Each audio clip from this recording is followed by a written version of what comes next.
Praise the Lord. I'm so glad you've joined me today. Won't you inbox somebody, call them, text them, whatever you have to do. Tell them Daddy Talk is on.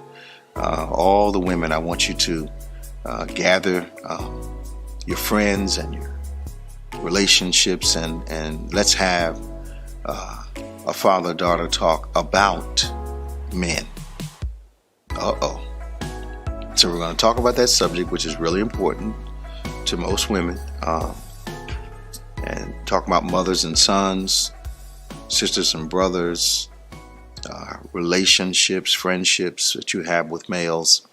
In any kind of male relationship you have, Daddy Talk, I'm going to tell you things your father should have told you about men. Now, this is, some people will say this is going to be sexist or whatever you want to call it. No, it's just a father having conversation with daughters about a very key principle, very key element of their lives.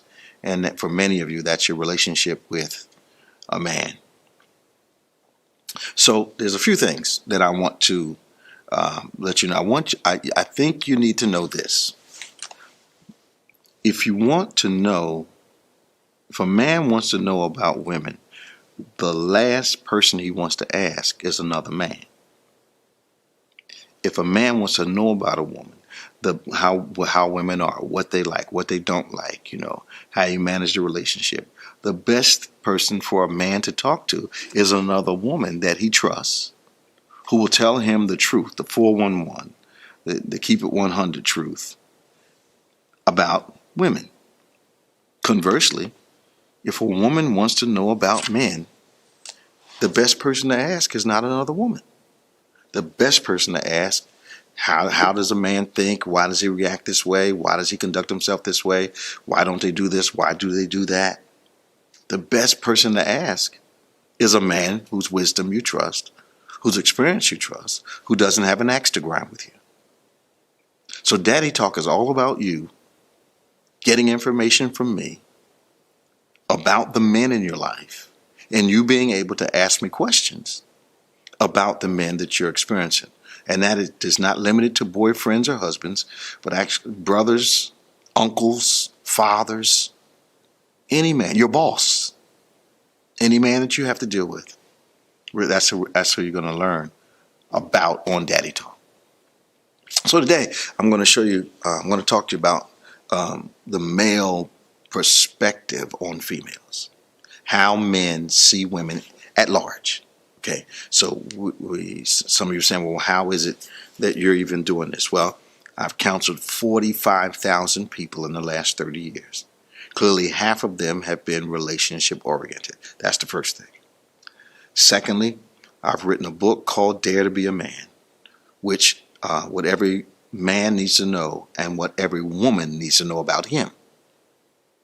So I've written a book specifically for men to become the better men and women to know exactly what to look for when it comes to a man and what they're dealing with in certain men.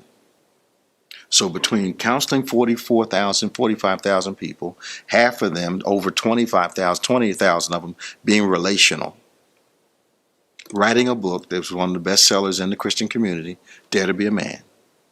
I think we may have some conversation we can have about what men think concerning women. Now, I'm taking this tact, so if you don't know how a person is thinking, it is very difficult to deal with them. Sometimes we're creating conditions and we're not really aware that we're creating. Like, for instance, if you as a female act as though you think your presence should be enough for him, that is, you want him to ignore what you say and how you behave, listen to me now. He'll figure out he doesn't need to talk to you. And talking or conversation is a major piece of a relationship between a man and a woman, between two people. So if you're focusing on your looks and not your personality, and you think your presence is all he needs, and he needs to just ignore how you behave, what you say, your moods, he'll figure out that he doesn't need to talk to you because you may think your presence should be enough for him. Let me throw that by you again now so you get this. So you say things to him that would upset you. You do things around him that would upset you. But you think because you're present, because you're a woman, that really should be enough for him. You may not be saying that, but if you're conducting yourself that way, that he needs to ignore your personality to be with you, he needs to put up with different mood swings to deal with you, and you think he should because you're present, he's going to figure out that you don't need him to talk to you. And when you lose a man's conversation, eventually you lose him. Write me your comments and your questions on that.